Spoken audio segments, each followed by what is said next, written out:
നമുക്ക് അടുത്ത തിരുമൊഴിയെ ധ്യാനിക്കാം. ഒന്നാമത്തെ തിരുമൊഴി കർത്താവിൻ്റെ പ്രാർത്ഥനയെ നമുക്ക് പഠിപ്പിച്ചു തന്നു.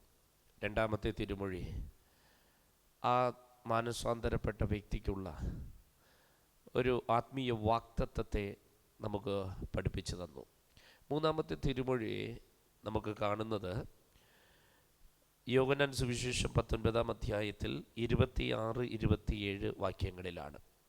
വേദപുസ്തകത്തിൽ ഇപ്രകാരം വായിക്കുന്നു: യേശു തൻ്റെ അമ്മയും താൻ സ്നേഹിച്ച ശിഷ്യനും നിൽക്കുന്നത് കണ്ടിട്ട്, സ്ത്രീയെ, ഇതാ നിൻ്റെ മകൻ എന്ന് അമ്മയോട് പറഞ്ഞു.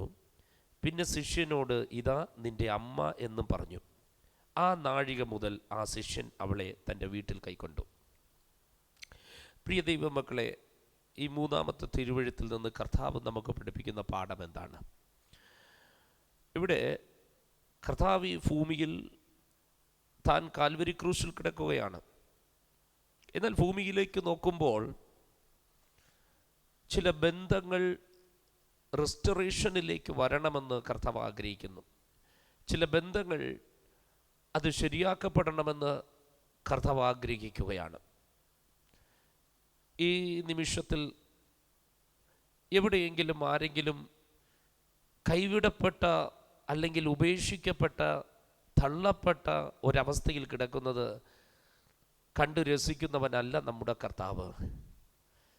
കൈവിടപ്പെട്ട ബന്ധങ്ങൾ അല്ലെങ്കിൽ പിരിഞ്ഞുപോയ ബന്ധങ്ങൾ, ദൈവികമായ ബന്ധങ്ങളെ ഒരുമിച്ചു ചേർക്കുന്നവനാണ് നമ്മുടെ കർത്താവ്.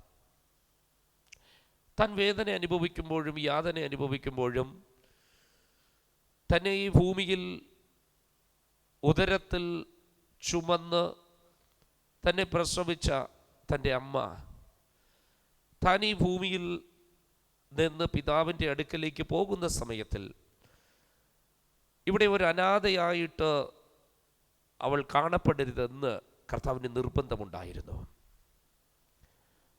ആ വേദനയുടെ നിമിഷത്തിലും കർത്താവിൻ്റെ അമ്മയെ യേശു സ്നേഹിച്ച ആ ശിഷ്യൻ്റെ കയ്യിലേക്ക് ഏൽപ്പിച്ചു കൊടുക്കുകയാണ്. ആ ബന്ധത്തെ സ്ഥാപിക്കുന്നത് നോക്കിക്കേ. കർത്താവ് 12 ശിഷ്യന്മാരുണ്ടായിരുന്നു. ഈ 12മാർ ഇന്നത്തെ നിയമം, ഇന്നത്തെ ബന്ധങ്ങളെ വെച്ച് നോക്കുകയാണെങ്കിൽ മാനുഷികമായി പറയുകയാണ്, 12 പേരും ചിലപ്പോൾ പറഞ്ഞേക്കാം അവർ ഓരോ മാസം ഓരോ വീട്ടിൽ നിൽക്കട്ടെ, 12 മാസം ഒരു വർഷത്തിൽ മാറി മാറി നിൽക്കട്ടെ എന്ന് ഇന്നത്തെ മാനുഷിക രീതിയിൽ വേണമെങ്കിൽ നമുക്ക് പറയാം. അങ്ങനെയാണ് ഇന്നത്തെ ലോകം പോയിക്കൊണ്ടിരിക്കുന്നത്. എന്നാൽ കർത്താവ് മറിയ എന്ന തൻ്റെ അമ്മയെ അനാഥയായിട്ട് വിട്ടിട്ട് പോകുവാൻ കർത്താവ് ആഗ്രഹിക്കുന്നില്ല. ഉത്തരവാദിത്തപ്പെട്ട ഒരു കരത്തിലേക്ക് കർത്താവ് ആ അമ്മയെ കൊടുക്കുകയാണ്.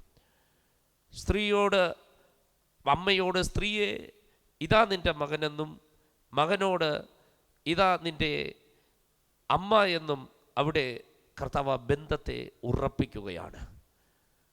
കർത്താവ് പറഞ്ഞ ആ നിമിഷത്തിൽ ആ യോഹന്നാൻ എന്ന യേശുവിനാൽ ഏറ്റവും അധികം സ്നേഹിക്കപ്പെടുന്ന ശിഷ്യൻ മറിയയെ വീട്ടിൽ കൈക്കൊള്ളുകയാണ്.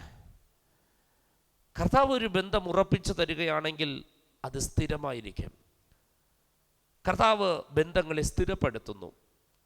ഈ തിരുവെഴുത്ത് ധ്യാനിക്കുമ്പോൾ എന്നെ കേൾക്കുന്ന ദൈവ പൈതലെ ഒന്ന് ചിന്തിച്ചു നോക്കിക്കേ. ഈ കാലഘട്ടത്തിൽ എന്താ സംഭവിച്ചു കൊണ്ടിരിക്കുന്നത്? ഒരുപാട് വിവാഹമോചനങ്ങൾ, ഒരുപാട് മാതാപിതാക്കളെ തള്ളിക്കളയുന്ന മക്കളെ ഉപേക്ഷിച്ച് എവിടെയൊക്കെ ഓടിപ്പോകുന്ന അമ്മയപ്പന്മാർ, സഹോദരങ്ങളെ ഒറ്റിക്കൊടുക്കുന്ന സഹോദരങ്ങൾ, സ്നേഹമില്ലാതെ, ദൈവം ആഗ്രഹിക്കുന്ന കുടുംബ ബന്ധങ്ങളില്ലാതെ, സഹോദര സ്നേഹമില്ലാതെ, മാതൃസ്നേഹമില്ലാതെ, മക്കളോട് സ്നേഹമില്ലാതെ, സ്നേഹം തണുത്ത് ഉറഞ്ഞുകൊണ്ടിരിക്കുന്ന ഈ സാഹചര്യത്തിൽ എവിടെ ഈ ബന്ധങ്ങളൊക്കെ സ്ഥാപിക്കപ്പെടും, എങ്ങനെ ഒരു റെസ്റ്റോറേഷനിലേക്ക് വരുമെന്ന് തേടി കോടതി വരാന്തകളൊക്കെ ആശ്രയിച്ച് നാം ഓടിക്കൊണ്ടിരിക്കുമ്പോൾ, ഇന്ന് പകലിൽ എന്നെ കേൾക്കുന്ന ആരോടൊക്കെയോ ദൈവത്തിൻ്റെ ആത്മാവ് പറയുന്നു, യേശു കർത്താവിലേക്ക് നിനക്ക് നോക്കാമോ? കർത്താവിനെ ആശ്രയിക്കാമോ? കർത്താവിലേക്ക് തിരിഞ്ഞു വരാമോ? കർത്താവ് നിന്നെ അനാഥനായി വിടുകയില്ല. കർത്താവ് തൻ്റെ ശുശ്രൂഷ തികച്ച് പിതാവിൻ്റെ അടുക്കലേക്ക് പോകുന്നതിന് തൊട്ടു മുമ്പ് ശിഷ്യന്മാരോട് സംസാരിക്കുമ്പോൾ പറഞ്ഞു, ഞാൻ പോയിട്ട് പിതാവിൻ്റെ അടുക്കൽ നിന്ന് പരിശുദ്ധാത്മാവെന്ന മറ്റൊരു കാര്യസ്ഥനെ ഞാൻ വാങ്ങി നിങ്ങളുടെ അടുക്കലേക്ക് അയക്കും. ഞാൻ നിങ്ങളെ ഒരു നാളും അനാഥരായി വിടുകയില്ല. ഞാൻ നിങ്ങളെ തള്ളിക്കളയുകയില്ല. ലോകത്തിൻ്റെ അവസാനത്തോളം എല്ലാ നാളും ഞാൻ നിങ്ങളോടുകൂടെ ഇരിക്കും എന്ന് കർത്താവ് നമ്മോട് പറഞ്ഞിരിക്കുന്നു. അതുകൊണ്ട് കർത്താവ് നമുക്ക് ഉണ്ട്, കർത്താവുമായിട്ടുള്ള ബന്ധം നമുക്കുണ്ട്. അതുപോലെ തന്നെ ഈ ഭൂമിയിൽ ദൈവം തന്നിരിക്കുന്ന കുടുംബ ബന്ധങ്ങളും നാം കർത്താവിൽ ആശ്രയിച്ച് കർത്താവിൽ നാം വിശ്വസിച്ചിരിക്കുകയാണെങ്കിൽ ആ ബന്ധങ്ങളെല്ലാം സന്തോഷത്തോടും സമാധാനത്തോടും ഈ ഭൂമിയിൽ നിലകൊള്ളും. കർത്താവ് ഈ തിരുവെഴുത്തുകളാൽ നിങ്ങളെ അനുഗ്രഹിക്കുമാറാകട്ടെ. ഒരു നിമിഷം കണ്ണുകളടച്ച് നമുക്ക് പ്രാർത്ഥിക്കാം.